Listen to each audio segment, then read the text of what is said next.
Hello મિત્રો, ગમત સાથે જ્ઞાન ચેનલમાં આપ સર્વેનું હાર્દિક સ્વાગત કરું છું. વિદ્યાર્થી મિત્રો, જીએસઆરટીસી હેલ્પર ભરતી અંતર્ગત ટેકનિકલનો રડકાળ અંતર્ગત 50 માર્ક રોકડા જો તમે મેળવવા માગતા હોય તો આજે જ આપણી ચેનલ પર ફર્સ્ટ ટાઈમ વિઝિટ કરતા હોય તો ગમત સાથે જ્ઞાન ચેનલ લાઇક, શેર અને સબસ્ક્રાઇબ કરવાનું ભૂલતા નહીં. વિદ્યાર્થી મિત્રો, આ વિદ્યાર્થી મિત્રો એક ફ્રી બટન છે. ફ્રી બટન પર ક્લિક કરી દેજો જેથી જલ્દી નોટિફિકેશન તમને મળી જાય. નીચે ડિસ્ક્રિપ્શનમાં ટેલિગ્રામ ગ્રુપની લિંક આપેલી છે, ત્યાં તમે જોડાઈ શકો છો. વિદ્યાર્થી મિત્રો, આ આપણો મોબાઈલ નંબર છે. ટેકનિકલ બેન્ચમાં જો તમે જોડાવા માગતો તો અહીંયા કોલ અથવા મેસેજ છે એ કરી શકો છો. વિદ્યાર્થી મિત્રો, નીચે ડિસ્ક્રિપ્શનમાં ટેકનિકલ બેન્ચ છે એ માત્ર ને માત્ર વિદ્યાર્થી મિત્રો 499 રૂપિયામાં છે એ તમને મળી જશે, જેમાં 50 માર્કના ટેકનિકલના અભ્યાસક્રમના મુજબના એક પ્રશ્નના 50 MCQ એટલે કે ટોટલ વિદ્યાર્થી મિત્રો 1000 પ્લસ ટેકનિકલના MCQ છે એ તમને જોવા મળશે. જો એના ડેમો ક્લાસ જોવો હોય તો ઘણા બધા યુટ્યુબમાં મૂકેલા છે, 4 થી 5. આ પણ એક ડેમો ક્લાસ સ્વરૂપે જ લેક્ચર છે. વિદ્યાર્થી મિત્રો, આનો ભાગ 1 આપણે લાઈવમાં લીધો છે, બરાબર. ટેકનિકલનો રણકાર એવી રીતે ભાગ 1 છે એ મૂકેલો છે, એ તમે જોઈ લેજો. લાઈવમાં તમને પહેલો વિડીયો શો થશે. અને હેલ્પરના બધા જ વિડીયો જોવા હોય તો બધા જ વિડીયો તમને પ્લેલિસ્ટમાં પણ જોવા મળશે. આ આપણે ટેલિગ્રામ ગ્રુપ નીચે ડિસ્ક્રિપ્શનમાં લિંક આપેલી છે, ત્યાં તમે જોડાઈ શકો છો. આ બધા વિદ્યાર્થી મિત્રો પેઇડ ગ્રુપના ક્લાસ છે, બરાબર છે, પેઇડ બેન્ચના. આવી રીતે ટોટલ પોઈન્ટ વાઇઝ છે એ અપડેટેડ માહિતી સાથે નવા અભ્યાસક્રમ મુજબમાં આપણે ઓથેન્ટિક કન્ટેન્ટ છે એપ્લિકેશન ઉપર આપેલ છે. વિદ્યાર્થી મિત્રો, જોઈ લેજો, બરાબર છે. તો ચાલો વિદ્યાર્થી મિત્રો, આપણે આગળ વધીએ અને જોઈએ ટેકનિકલ રણકાર ભાગ 2. આપણે વિદ્યાર્થી મિત્રો ડ્રિલિંગ, બરાબર છે, ટર્નિંગ અને મિલિંગના 30 પ્રશ્નો ભાગ 1માં જોયા છે. જે કોઈ વિદ્યાર્થી મિત્રો ભાગ 1 ના જોઈએ તે લાઈવ ઓપ્શનમાં જોજો, ને પહેલો જે લેક્ચર તમને શો થાય એ આપણે લાઈવ ક્લાસમાં લીધો છે, બરાબર છે. તો જોઈએ આપણે 31 પ્રશ્નોથી આગળ વધીએ. 30 પ્રશ્ન ત્યાં મૂકેલા છે, જોઈ લેજો, યુટ્યુબ ઉપર જ છે. થ્રેડ કટિંગ પ્રક્રિયામાં કયા પ્રકારના ફીડનો ઉપયોગ થાય છે? વિદ્યાર્થી મિત્રો, એમાં મેન્યુઅલ ફીડ આવશે, ઓટોમેટિક ફીડ આવશે કે લીડ સ્ક્રૂ દ્વારા આવશે કે કેરેજ દ્વારા આવશે?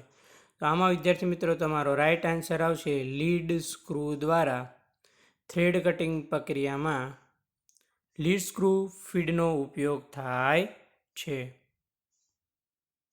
નેક્સ્ટ પ્રશ્ન તરફ આગળ વધીએ વિદ્યાર્થી મિત્રો. કાસ્ટિંગ પ્રક્રિયામાં મોલ્ડ પેટીમાં પીગાળેલી ધાતુ ભરવા માટે કયા પ્રકારના પદાર્થનો ઉપયોગ થાય છે? 32 નંબરના પ્રશ્નમાં તમારો રાઈટ આન્સર શું આવશે? કોર, સ્પ્રૂ, રાઇઝર કે ગેટ?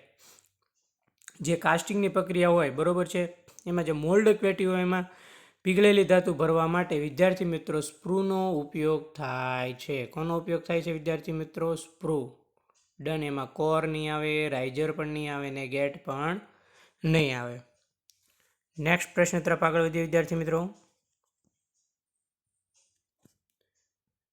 મિલિંગ મશીનમાં કટિંગ ટૂલનું પરિભ્રમણ અને વર્કપીસની ગતિ એકબીજાને ક્યાં ખૂણા પર હોય છે વિદ્યાર્થી મિત્રો? 33 નંબરના પ્રશ્નમાં તમારો રાઈટ આન્સર આવશે વિદ્યાર્થી મિત્રો 90 ડિગ્રી, 45 ડિગ્રી, 0 ડિગ્રી કે 180 ડિગ્રી? A, B, C અને D માંથી તમારો રાઈટ આન્સર આવશે વિદ્યાર્થી મિત્રો 90 ડિગ્રી, બરાબર છે. કે મિલિંગ મશીનમાં જે કટિંગ ટૂલ હોય એનું પરિભ્રમણ અને વર્કપીસની ગતિ જે હોય એ એકબીજાને 90 ડિગ્રીના ખૂણા પર હોય છે વિદ્યાર્થી મિત્રો. ખાસ એટલે ખાસ યાદ રાખજો વિદ્યાર્થી મિત્રો. ડન છે. ત્યારબાદ વિદ્યાર્થી મિત્રો નેક્સ્ટ પ્રશ્ન તરફ આગળ વધીએ. 34 નંબરના પ્રશ્ન તરફ વિદ્યાર્થી મિત્રો.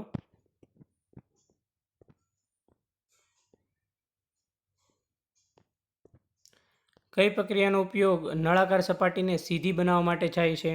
બરાબર છે. ફેસિંગ, ડ્રિલિંગ, બોરિંગ કે ટર્નિંગ?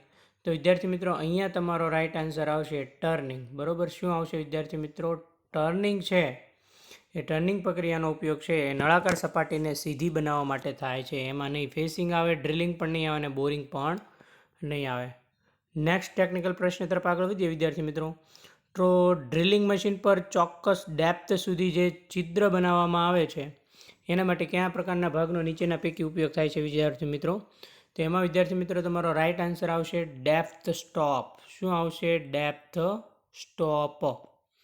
જ્યારે ડ્રિલિંગ મશીન પર કોઈ તમને ચોક્કસ ડેપ્થ સુધી છિદ્ર બનાવવું હોય તો ડેપ્થ સ્ટોપ નામના છિદ્રનો ઉપયોગ કરવામાં આવે છે. વિદ્યાર્થી મિત્રો, આવા ખૂબ જ ઇમ્પોર્ટન્ટ બધા જ જે MCQ છે એ તમને 499 રૂપિયામાં એપ્લિકેશન પર ટેકનિકલ બેન્ચમાં જોવા મળશે. પણ વિદ્યાર્થી મિત્રો, જો તમે ટેકનિકલ બેન્ચમાં જોડાવા માગતા હોય તો નીચે ડિસ્ક્રિપ્શનમાં મારો હેલ્પલાઇન નંબર આપેલ છે.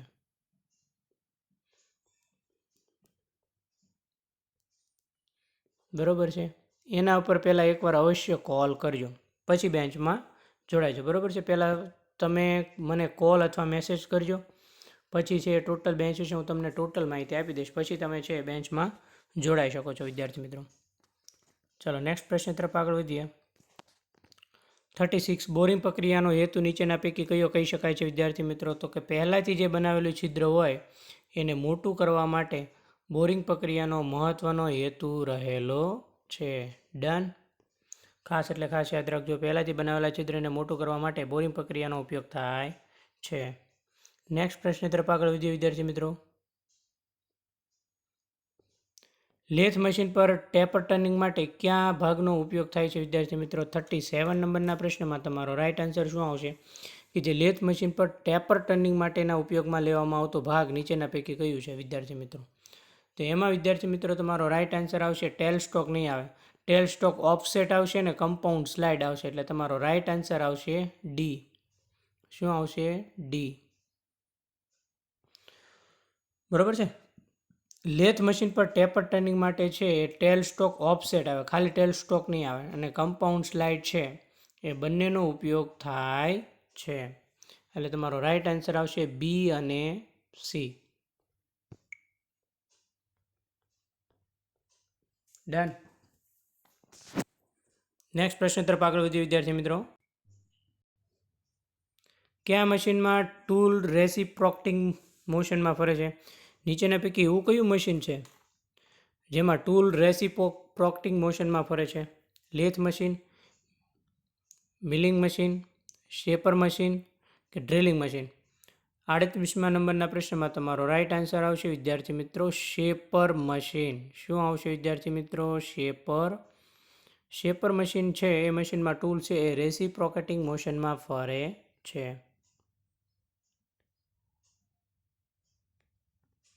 મિલિંગ મશીનમાં કટિંગ પ્રક્રિયામાં કયા પ્રકારના ફીડનો ઉપયોગ થાય છે? 39 નંબરના પ્રશ્નમાં તમારો રાઇટ આન્સર શું આવશે? તો એમાં તમારો રાઇટ આન્સર આવશે અક્ષીય ફીડ. બરોબર છે. મિલિંગ મશીનમાં કટિંગ પ્રક્રિયામાં કયા પ્રકારની ફીડનો ઉપયોગ થાય છે? તેમાં તમારો રાઇટ આન્સર આવશે અક્ષીય ફીડ. નેક્સ્ટ પ્રશ્ન તરફ આગળ વધીએ વિદ્યાર્થી મિત્રો. કયા પ્રકારના મિલિંગમાં કટર રોટેશનની વિરુદ્ધ દિશામાં ફીડ આપવામાં આવે છે? બરોબર છે. 40મા નંબરના પ્રશ્નમાં તમારો રાઇટ આન્સર શું આવશે? Plane milling, down milling, face milling, up milling? તો વિદ્યાર્થી મિત્રો અપ મિલિંગ જે કન્વેન્શનલ હોય એમાં વિદ્યાર્થી મિત્રો છે એ કટર રોટેશન છે એ વિરુદ્ધ દિશામાં, કટર રોટેશનની વિરુદ્ધ દિશામાં જે ફીડ છે એ આપવામાં આવતી હોય છે વિદ્યાર્થી મિત્રો. નેક્સ્ટ પ્રશ્ન તરફ આગળ વધીએ વિદ્યાર્થી મિત્રો. તો કે ડ્રિલિંગ મશીનમાં કયા ભાગનો ઉપયોગ ડ્રિલ બીટને પકડવા, ડ્રિલિંગ મશીનમાં કયા ભાગનો ઉપયોગ ડ્રિલ બીટને પકડવા અને ફેરવવા માટે થાય છે? એ ચક્ર આવશે, અહીંયા સ્લીવ આવશે, કોલેટ આવશે કે આર્બર આવશે? 41 નંબરના પ્રશ્નમાં તમારો રાઇટ આન્સર આવશે ચક. બરોબર છે. ડન. ચક્ર કે ને કે ડ્રિલિંગ મશીનમાં કયા ભાગનો ઉપયોગ ડ્રિલ બીટને પકડવા અને ફેરવવા માટે થાય છે? ચક્ર આવશે. બરોબર. નેક્સ્ટ પ્રશ્ન તરફ આગળ વધીએ વિદ્યાર્થી મિત્રો. રીમિંગ પ્રક્રિયાનો હેતુ નીચેના પૈકી કયો રહેલો છે? 42 નંબરના પ્રશ્નમાં તમારો રાઇટ આન્સર શું આવશે? જે પહેલાંથી બનેલું છિદ્ર હોય એને ફિનિશિંગ આપવા માટે રીમિંગ પ્રક્રિયાનો ઉપયોગ થાય છે. ખાસ એટલે ખાસ પૂછાય એવો પ્રશ્ન છે. બરાબર. ખાસ એટલે ખાસ યાદ રાખજો. આપણે કોઈ પણ છિદ્ર હોય એ બનાવ્યું હોય, બરાબર છે, એને ફિનિશિંગ આપવા માટે રીમિંગ પ્રક્રિયાને મુખ્ય હેતુ રહેલો છે.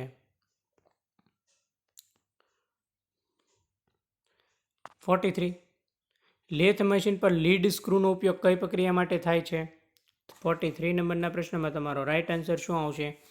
ટેપર ટર્નિંગ, ફેસિંગ, નલિંગ કે થ્રેડિંગ? તો એમાં તમારો રાઇટ આન્સર આવશે થ્રેડિંગ. શું આવશે વિદ્યાર્થી મિત્રો? થ્રેડિંગ. લેથ મશીન પર લીડ સ્ક્રૂનો ઉપયોગ છે એ થ્રેડિંગની પ્રક્રિયા માટે થાય છે. નેક્સ્ટ પ્રશ્ન તરફ આગળ વધીએ વિદ્યાર્થી મિત્રો. કયા પ્રકારના વેલ્ડિંગમાં બે મેટલને ગરમ કરીને દબાણ આપીને જોડવામાં આવે છે? એવું કયું વેલ્ડિંગ છે જેમાં કોઈ પણ બે પ્રકારની જે મેટલ હોય એને ગરમ કરીને દબાણ આપીને એકબીજા સાથે જોડવામાં આવે છે એવું કીધું છે. બરોબર છે. Arc welding, resistance welding, forge welding કે મિગ વેલ્ડિંગ? તો વિદ્યાર્થી મિત્રો અહીંયા તમારો રાઈટ આન્સર આવશે ફોર્જ વેલ્ડિંગ.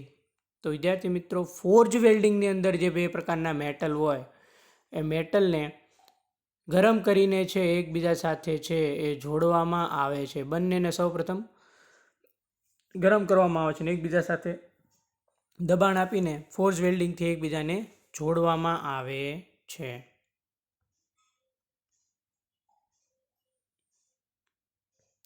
સપાટી પરથી વધારાની સામગ્રી દૂર કરવાની પ્રક્રિયાને શું કહેવામાં આવે છે વિદ્યાર્થી મિત્રો? બરોબર છે. તો એને મશીનિંગ કહેવામાં આવે. શું કહેવામાં આવે છે? મશીનિંગ. બરોબર છે. જો તમને ફોર્જિંગ, કાસ્ટિંગ ને વેલ્ડિંગના અર્થમાં પૂછે તો એમાં તમારો રાઈટ આન્સર આવશે મશીનિંગ. સપાટી પરથી જે વધારાની સામગ્રી દૂર કરવાની પ્રક્રિયાને મશીનિંગ કહેવામાં આવે છે. નેક્સ્ટ પ્રશ્ન તરફ આગળ વધીએ વિદ્યાર્થી મિત્રો. લેથ મશીન પર ટેપર ટર્નિંગ માટે કઈ પદ્ધતિનો ઉપયોગ કરવામાં આવે છે વિદ્યાર્થી મિત્રો? 46 નંબરના પ્રશ્નમાં તમારો રાઈટ આન્સર શું આવશે? કમ્પાઉન્ડ સ્લાઇડ પદ્ધતિ, ટેલ સ્ટોક ઓફસેટ પદ્ધતિ, ટેપર એટેચમેન્ટ પદ્ધતિ કે આપેલ તમામ? તો અહીંયા તમારો રાઈટ આન્સર આવશે વિદ્યાર્થી મિત્રો આપેલ તમામ. બરોબર છે. લેથ મશીન પર ટેપર ટર્નિંગ માટે કમ્પાઉન્ડ સ્લાઇડ પદ્ધતિ પણ આવશે, ટેલ સ્ટોક ઓફસેટ પદ્ધતિ પણ આવશે અને ટેપર એટેચમેન્ટ પદ્ધતિ છે એ પણ આવશે. નેક્સ્ટ પ્રશ્ન તરફ આગળ વધીએ વિદ્યાર્થી મિત્રો. કઈ પ્રક્રિયામાં મટીરિયલને ગરમ કરીને ચોક્કસ આકાર આપવામાં આવે છે? નીચેના પ્રકારની એવી કઈ પ્રક્રિયા છે જેમાં સૌપ્રથમ તો મટીરિયલ હોય એને ગરમ કરવામાં આવે છે, પછી એને તમારે જે પ્રકારનો કોઈ પણ પ્રકારનો આકાર આપવો હોય તો એ આકારમાં એને ઢાળવામાં આવે છે. પછી તમે ચોરસ આકાર બનાવો, લંબચોરસ આકાર બનાવો કે પછી ગોળાકાર આકાર બનાવો. બરોબર છે. જેવો તમારે આકાર આપવો હોય એવા આકારમાં મટીરિયલને ગરમ કરીને આપવામાં આવે છે. એ કઈ પ્રક્રિયા છે? તો વિદ્યાર્થી મિત્રો એને શું કહેવામાં આવે? તો એને ફોર્જિંગ કહેવામાં આવે છે. ખાસ એટલે ખાસ યાદ રાખજો, આ આઈએમપી પ્રશ્ન છે. બરોબર. શું છે આઈએમપી? ખાસ એટલે ખાસ યાદ રાખજો કે કઈ પ્રક્રિયામાં મટીરિયલને ગરમ કરીને ચોક્કસ પ્રકારની આકાર છે એ આપવામાં આવે છે. તેમાં ફોર્જિંગ આવશે તમારો રાઈટ આન્સર વિદ્યાર્થી મિત્રો. ત્યારબાદ નેક્સ્ટ પ્રશ્ન તરફ આગળ વધીએ વિદ્યાર્થી મિત્રો કે કયા મશીનનો ઉપયોગ મોટા વર્કપીસ પર સ્લોટ્સ, ગ્રોવ્સ અને ક્વેજ બનાવવા માટે થાય છે? નીચે 4 ઓપ્શન આપેલા છે. તેમાંથી એવું કયું મશીન છે જે મોટું વર્કપીસ હોય, બરોબર છે, એ મોટા વર્કપીસ પર સ્લોટ્સ અને ગ્રોવ્સ અને ક્વેજ બનાવવા માટે થાય છે?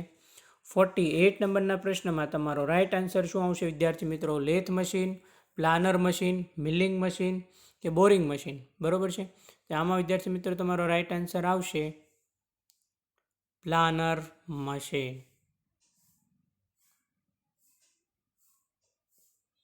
ડન છે કે પ્લાનર મશીનનો ઉપયોગ છે એ મોટા વર્કપીસ પર સ્લોટ્સ, ગ્રોવ્સ અને ક્વેજ બનાવવા માટે થાય છે. નેક્સ્ટ પ્રશ્ન તરફ આગળ વધીએ. નીચેના પૈકી એવી કઈ પ્રક્રિયા છે જેમાં પીગળેલા ધાતુને મોલ્ડમાં રેડીને ઠંડી થવા દેવામાં આવે છે? જે ધાતુ હોય, બરોબર છે, આપણે ફોર્જિંગ અંતર્ગત જોઈ ગયા કે મટીરિયલ હોય એ મટીરિયલને ગરમ કરીને કોઈ ચોક્કસ પ્રકારનો આકાર જે તમારે આપવો એ આપી શકાય છે. બરાબર. તો હવે આમાં એવી પ્રક્રિયા છે કે એમાં જે પીગળેલી ધાતુ હોય એને મોલ્ડમાં રેડવામાં આવે છે અને પછી ઠંડુ પડવા દેવામાં આવે છે. એ નીચેના પૈકી 49 નંબરના પ્રશ્નમાં તમારો રાઈટ આન્સર શું આવશે? ફોર્જિંગ, મશીનિંગ, કાસ્ટિંગ કે વેલ્ડિંગ? એમાં તમારો રાઈટ આન્સર આવશે કાસ્ટિંગ.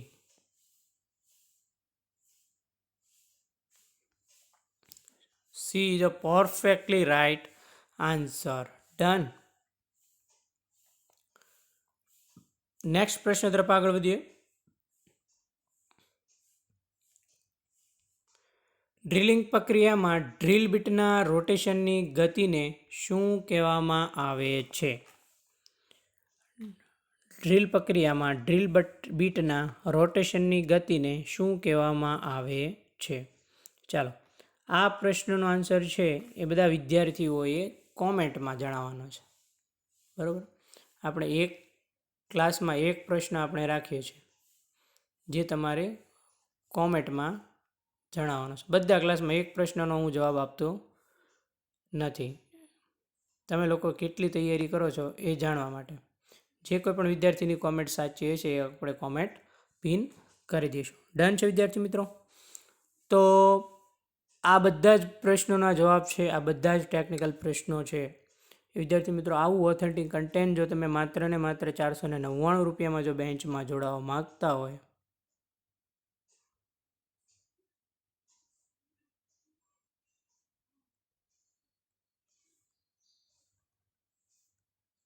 પર કોલ અથવા મેસેજ કરી શકો છો.